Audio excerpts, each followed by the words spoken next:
Hello everyone, welcome to our channel. This is Srishti Agarwal. तो मैं आप सभी कक्षा 3 के स्टूडेंट्स के लिए लेकर आई थी वर्कशीट्स के सॉल्यूशन पहल की, जिसमें हमने काफ़ी सारे वर्कशीट्स के सॉल्यूशन देख लिए हैं। यहाँ पर कंटिन्यू देखेंगे कार्यपत्रक 16 से।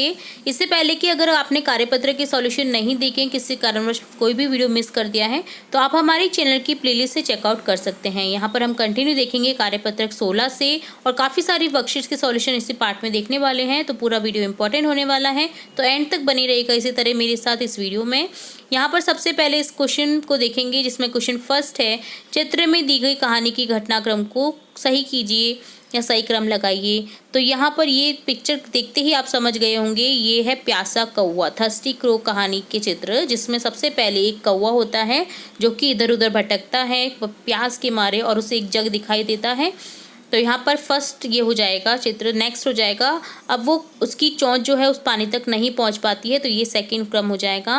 देन वो क्या करता है, पास में पड़े हुए जो कंकड़ होते हैं, पेबल्स होते हैं, उनमें डालता है जग में, जिससे पानी का स्तर ऊपर आ जाता है, तो ये थर्ड नंबर का हो जाएगा। और पानी का स्तर जैसे ऊपर आ जाता है वैसे ही वो उस पानी को पी लेता है, तो ये फोर्थ नंबर का हो जाएगा और उड़ जाता है। तो ये होती है कहानी डन आपकी, जिसमें आपने क्रम भी देख लिया और पूरी कहानी भी सुन ली। ठीक है। सेकंड क्वेश्चन है, चित्र में दी गई कहानी की घटनाक्रम को सही करिए। सबसे पहले आप किसी भी मिट्टी में बीज को डालेंगे, जो भी आपको पौधा उगाना है। जैसे टमाटर है, यहाँ पर टमाटर का बीज डाले हमने मिट्टी में, फर्स्ट नंबर पे ये आ जाएगा। नेक्स्ट क्या होगा, सनलाइट होगी, उस अगर सनलाइट मिली चाहिए ना पौधे को, तो सनलाइट मिल रही है और पौधा पनप रहा है, तो ये सेकंड हो जाएगा। नेक्स्ट जो बेल है ना, उसे इस तरह से डंडे से इस तरह से सहारा दे करके खड़ा कर देंगे, तो ये थर्ड हो गया। और फिर उसमें क्या आ जाएंगे, टमाटर आ जाएंगे, तो ये फोर्थ साइन हो गया। ठीक है, इस तरह से आपको क्रम सही करना था। तो ये होता है कार्यपत्रक 16 का सॉल्यूशन। अब देखेंगे कार्यपत्रक 17, जिसमें है लिखिए। तो ख बनाना है आपको। सबसे पहले देखिए, इस तरह से आपको ये लिख देना है, देन आप इस तरह से कर देंगे, देन आप इस तरह से कर देंगे, और देन आप कर देंगे ऊपर स्ट्रीट, ऊपर जो है हॉरिजॉन्टल लाइन। ठीक है, तो आपको शब्दों को बनाते हुए लिखना है क्रम में। जैसे इसी तरह से छः बनेगा, इसी तरह से झ बनेगा। सबसे पहले आप ई टाइप बनाएंगे, फिर डंडा कर देंगे, है ना, हॉरिजॉन्टल, देन वर्टिकल लाइन कर देंगे, देन हॉरिजॉन्टल लाइन कर देंगे, तो ये झ बन गया। इसी तरह से ध बनाने का क्रम है, भ बनाने का क्रम है, श बनाने का क्रम है, ह बनाने का क्रम है, श बनाने का क्रम है, त्र बनाने का क्रम है, ग बनाने का क्रम है, और लास्ट है री। ठीक है, री से ऋषि, ग से ज्ञानी होता है, ऋ से ऋषि होता है। ठीक है, तो इस तरह से त्र से त्रिशूल, छ से क्षत्रिय, ह से हल, श से शलगम, भ से भालू, ध से धनुष, छ से झरना, छ से छतरी, ख से खरगोश। तो यहाँ पर इस तरह से शब्द लेखन लिखना था। तो ये होता है कार्यपत्रक 17 का सॉल्यूशन डन।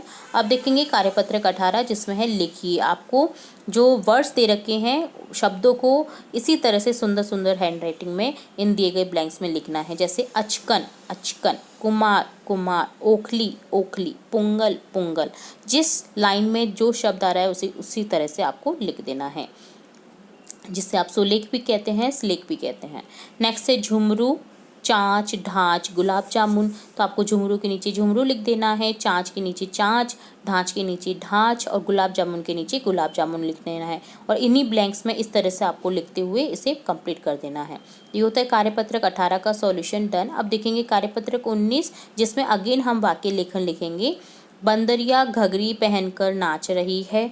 तो इसी तरह से आपको लिख देना है, बंदरिया घघरी पहनकर नाच रही है। तो आगे भी आपको इसी तरह से फिल करते हुए जाना है। नेक्स्ट है मोटे लाला फिसल गए। तो यहाँ पर लिख देंगे मोटे लाला फिसल गए, और यहाँ पर आपको ये फुल स्टॉप भी लगा देना है, पूर्ण विराम चिन्ह। ठीक है, तो ये डन होता है कार्यपत्रक 19 का सॉल्यूशन। अब देखेंगे कार्यपत्रक 20, जिसमें है अगेन हम वाक्य लिखेंगे। बिजली चमक रही थी, दीदी की बरसाती खराब निकली। ठीक है, तो यहाँ पर हो गया बिजली चमक रही थी, पूर्ण विराम, दीदी की बरसाती खराब निकली, पूर्ण विराम। इस तरह से आपको आगे लिखते हुए जाना है। भारती दीदी भीग गई, ओ दीदी घर चलो।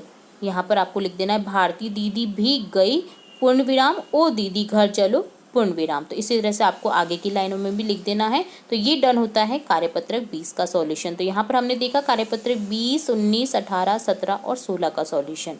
उम्मीद है आपको सभी सॉल्यूशन अच्छे से समझ आए होंगे। अगर किसी क्वेश्चन में कोई भी डाउट रहता है तो आप हमें कमेंट बॉक्स में कमेंट करके पूछ सकते हैं। इसी तरह और इंपॉर्टेंट वीडियोस और इंपॉर्टेंट जानकारी आपकी कक्षा से रिलेटेड देखने व चुनने के लिए जुड़े रहे हमारे चैनल के साथ। वीडियो को पूरा देखने के लिए धन्यवाद।